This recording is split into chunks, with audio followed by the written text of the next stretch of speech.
Hey there, this is Katherine Cartwright. Welcome. Got a fun little video today. I've got some products from scrapbookcom that I picked up. I have been waiting for these little stackable trays to come back into stock. They released, I'd say a few months ago, and sold out quickly, and I have had my eye on them ever since I got a notification that they were back in stock. So I quickly ordered some. I really wanted to try these out. They're about 4.5 inches by 6, and like I say, they stack together. So they're kind of opaque. You can see through them a little bit, but there is kind of a, frosted element to it.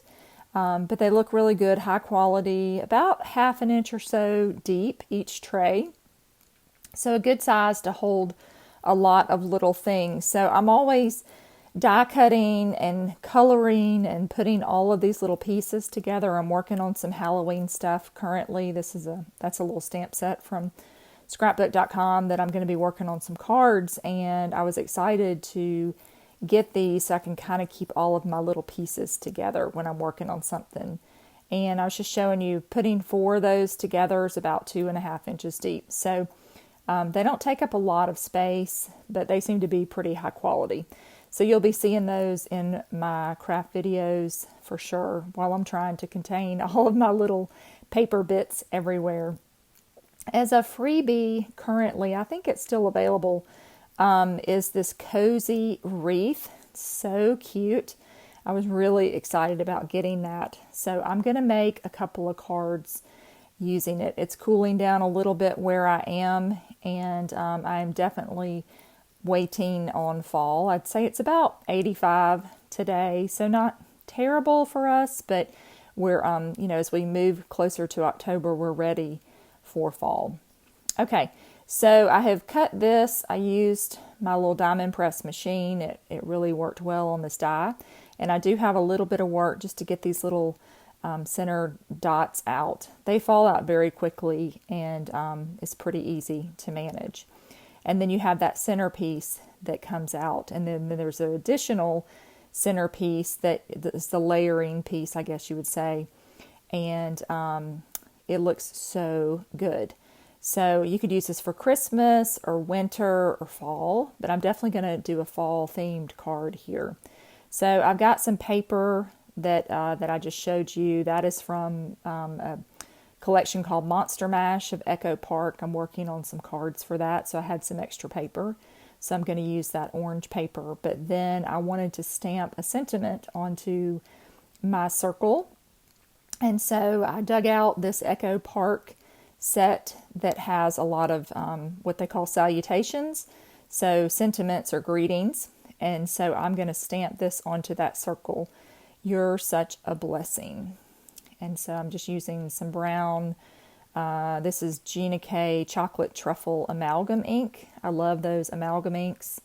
I use the black one all the time, but I thought the brown would look good going with this theme, this color theme.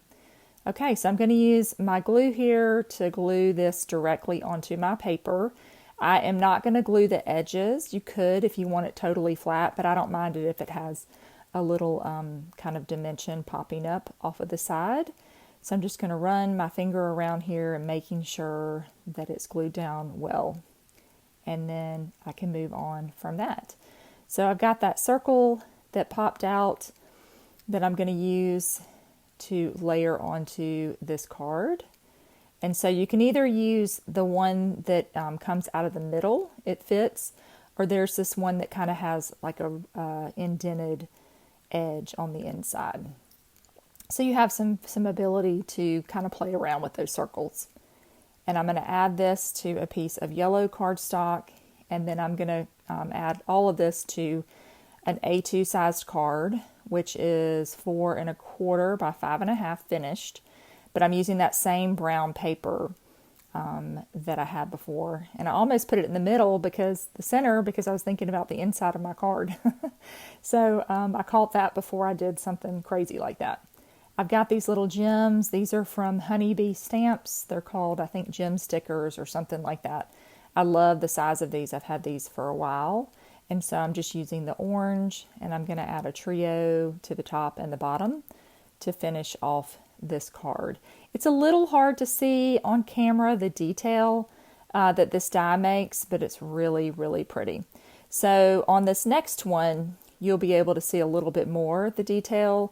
I wanted to, I found these in my drawer, these distress crayons. These are from Halloween, I think last year, and I had not used them, and I thought, oh, I'm kind of doing a lot of Halloween stuff. And so I pulled out a piece of watercolor paper and then these crayons. I have used them before, but it's been a while. So I'm just kind of laying them onto my paper, and then I got to find a marker, a water brush, I should say, that has water in it. And I am just going to start moving this color all over my paper. And I want to make sure that there is enough color for my die cut. And so you'll see me take that back over, making sure that I've got enough color when I do it. And then I'm going to lay in some more of my distress crayon. I want a little more color in there. And so again, I'll add a little bit more water. You know, I love a water brush. I've got a bunch of them. And I just love them. They're so easy to use. And I'm just going to pull that color out to the side. I'm not going to waste it. So if I go out of the area that I need, I definitely will save that. Okay, so I'm pretty happy with that.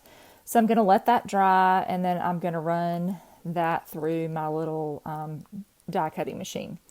And then we will see what we get. Oh my goodness, I love it. And then I saved that extra piece I was just showing you. Because you could cut some word dies or something smaller, maybe some smaller leaves, or you could run this through again and cut some leaves off of it, some of the little greenery and such if you wanted to. So don't waste those little pieces. You can always find something else for a little scrap of paper.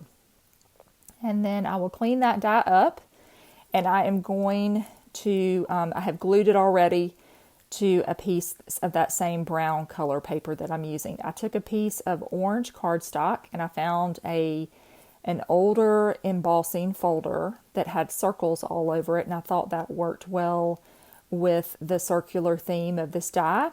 And so I decided to use that for my paper instead of ink blending or something.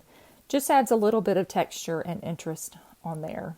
But I love the way that turned out. I also dug up this Hello Hi Friend die set that has been lying around waiting to be used. And so I cut a circle from yellow, and then I cut the 3 elements. You can cut either that brown piece and the white piece and just have 2 layers, or you can also cut this orange piece to create kind of a drop shadow. So I'm going to glue that down, and then I will add the white on top. And a very, very cute die set that I thought would fit well on top of that little cozy wreath. So I think there's a lot that you could do with this wreath. You could layer another color behind it if you wanted to, totally change the color. So you could do a winter theme, which I think I might work on at a later point. You could use these for Christmas cards and just add a different color. You know, just changing up the color, something totally different. Okay, so I've added a little piece of foam here, and I'm going to add that hello right into the center of my wreath. This I'm going to layer directly onto my card base, and that will take care of this second card. So quick and easy. And it was fun to work a little bit of watercolor. I love watercolor products because they're so organic and they're so forgiving, and they just are something fun and different. And this wreath is certainly a great thing to use with that kind of technique. Okay, so here are my 2 cards. I hope you enjoyed it. Be sure to check out this wreath. I think it's free right now, but if it's not free, at some point it'll be for sale as well. So thanks so much for watching. I hope you enjoyed this video. Have a great day, and I'll see you next time.